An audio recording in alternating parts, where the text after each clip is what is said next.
Un journaliste vient voir un jour Mère Teresa et lui dit « Ma mère, vous savez ce que vous êtes en train de faire, c'est-à-dire vous occuper à l'instant d'un lépreux au visage décomposé, ce que vous êtes en train de faire, ma mère, pour $1 million, moi je ne serais pas capable de le faire. » Et Mère Teresa de répondre « Vous savez, mon ami, moi non plus, pour $1 million je ne le ferai pas.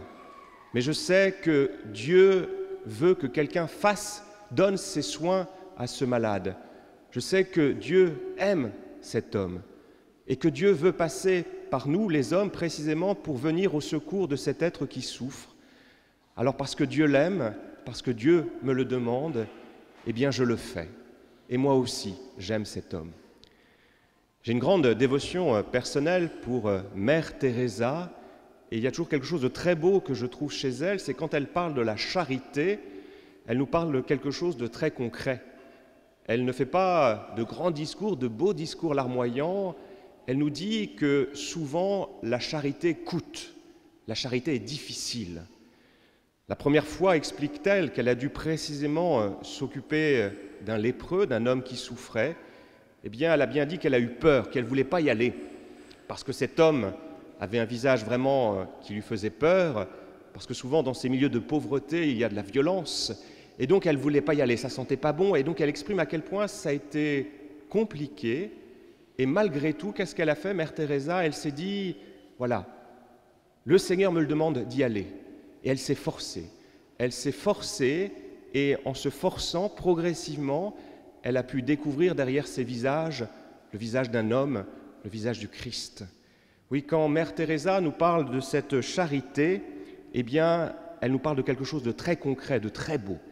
Et Saint Paul, finalement, dans cette lecture que nous venons d'entendre, dans ce magnifique hymne à la charité, si nous prenons le temps de le lire, ne nous dit pas autre chose. Mais pour cela, il faut s'arrêter. Mon expérience, c'est que dans beaucoup de mariages que j'ai eu l'occasion de célébrer, eh bien, très souvent, les fiancés reprennent ce texte parce qu'ils le trouvent beau, ils le trouvent poétique, mais est-ce qu'il mesure toujours le sens de ces mots qui sont ici prononcés? L'amour ne jalouse pas, l'amour endure tout, l'amour ne cherche pas son propre intérêt. Je crois qu'ils en restent un petit peu à la surface, et c'est pas ça l'amour, c'est pas ça cette charité dont nous parle aujourd'hui le Christ, ce n'est pas cette charité que Jésus vient nous annoncer et que Jésus vit. Donc la charité, l'amour véritable, c'est quelque chose qui est difficile à vivre, c'est quelque chose qui se construit progressivement. Mais pour cela, qu'est-ce qu'il faut faire? Il faut peut-être faire le deuil de cet amour un peu émotionnel. Là aussi, quand je rencontre des jeunes fiancés, parfois, ils ont encore en eux ce rêve du prince charmant, de la princesse charmante. Ils pensent que l'amour est simple, c'est facile. Ben non. J'essaye toujours de leur montrer que l'amour, c'est magnifique, c'est ce qu'il y a de plus beau. Mais en même temps, c'est quelque chose parfois de difficile.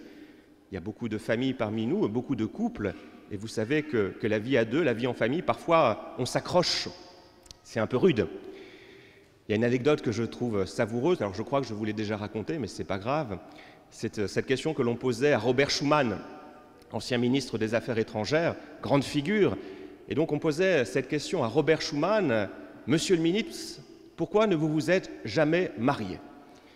Alors Robert Schuman commence à réfléchir et dit voilà, j'ai un souvenir qui remonte à mon enfance, qui m'a profondément marqué. Pas mon enfance, quand j'étais jeune homme, fringant, je me trouvais un jour dans le métro à Paris, il y avait une grève, il y a souvent des grèves dans les métros parisiens, et donc qu'est-ce qui se passe quand il y a une grève? Eh bien nous étions tous véritablement serrés les uns contre les autres, on avait peine à respirer.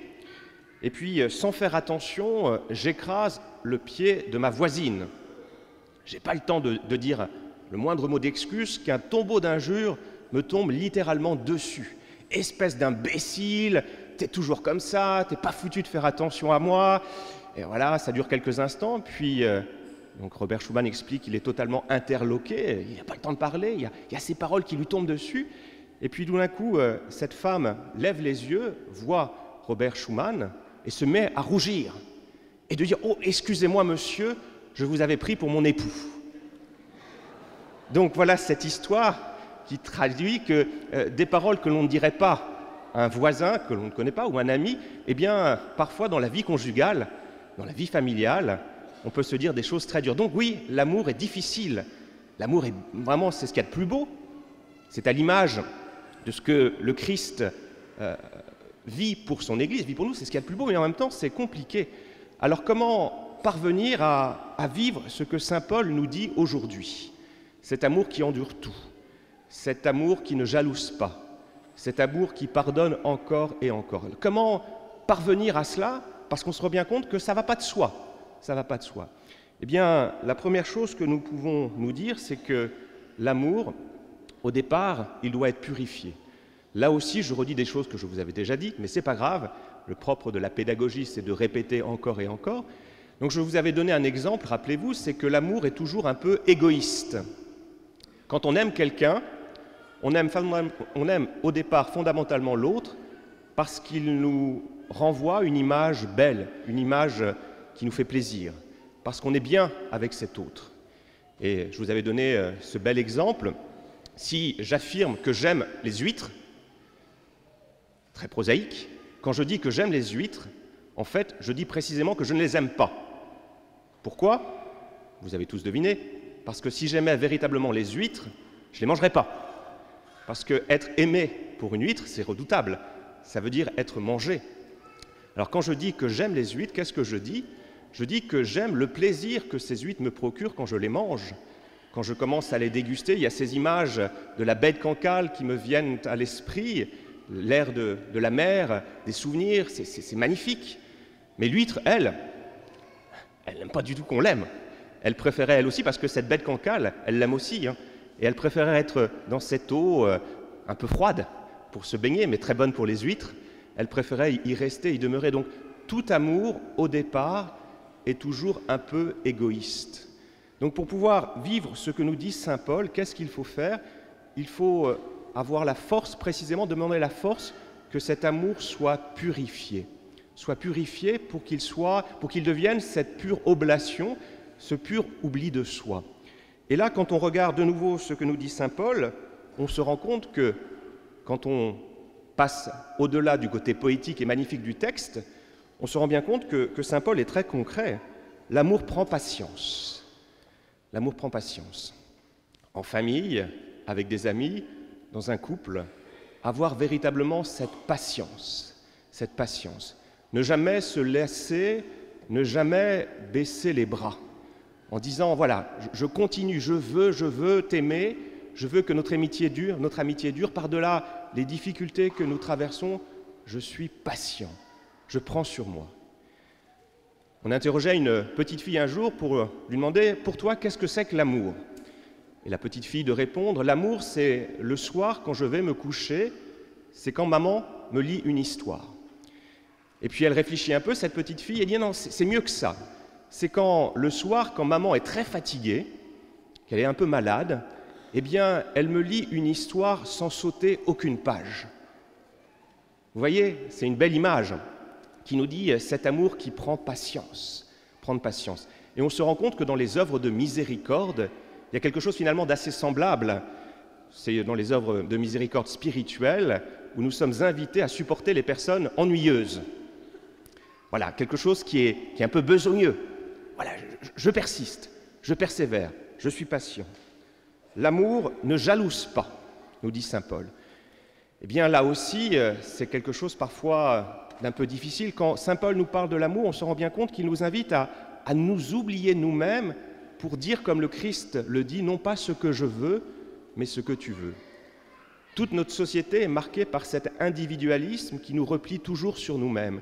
Eh bien, si nous voulons vivre de cet amour dont nous parle saint Paul, il faut accepter de se décentrer de soi-même et dire, comme je l'ai dit à l'instant, non pas ce que je veux, mais ce que tu veux.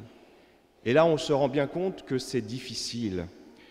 Donc, ce que nous dit saint Paul aujourd'hui, c'est que l'amour, c'est quelque chose de très concret. Ce n'est pas simplement des jeux de mots, des jeux de paroles. On peut faire de beaux discours, mais ça ne marche pas.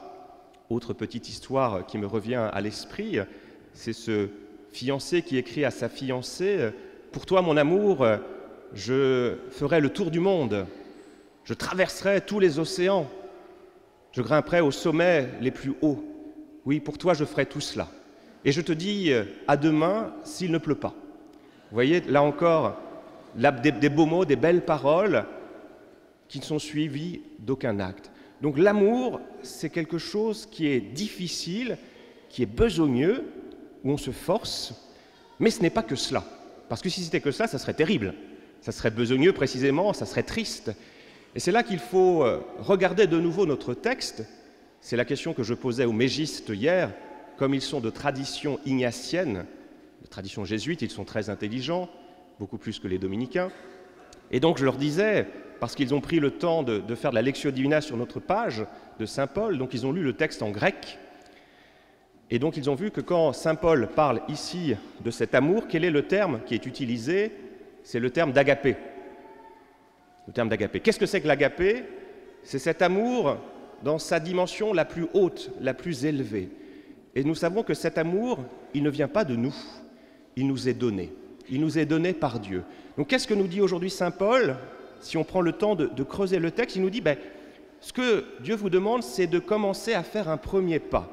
Faites des efforts, des petits efforts, et si vous faites ces petits efforts, eh bien Dieu va se donner à vous et va vous communiquer cette force d'aimer. Donc ce qui fait qu'au départ, c'est besogneux, mais si on se lance, si on fait ces efforts, eh bien rapidement, on n'a plus besoin de se forcer, on vit de cet amour, on s'oublie soi-même. Vous voyez, comme toujours avec le Christ, Jésus nous demande « fais un pas et moi je ferai les 99 autres ».